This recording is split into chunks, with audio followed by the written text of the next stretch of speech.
All right, I'm gonna show y'all what we use around the house here for a good homemade cough syrup. Cost a whole lot less than the commercial stuff, and it works. You just take these soft peppermints and fill you a jar full of them, just like that. Then take peppermint snaps right there.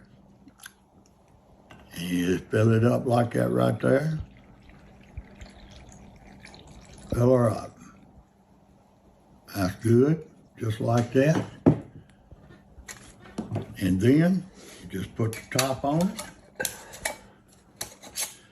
And this may sound too simple, you may not believe it, but it does work. And you just let it melt down, and when that melts down and kind of dissipates, you just shake it up, take a tablespoonful 2 or 3 times a day, and it does help. And if you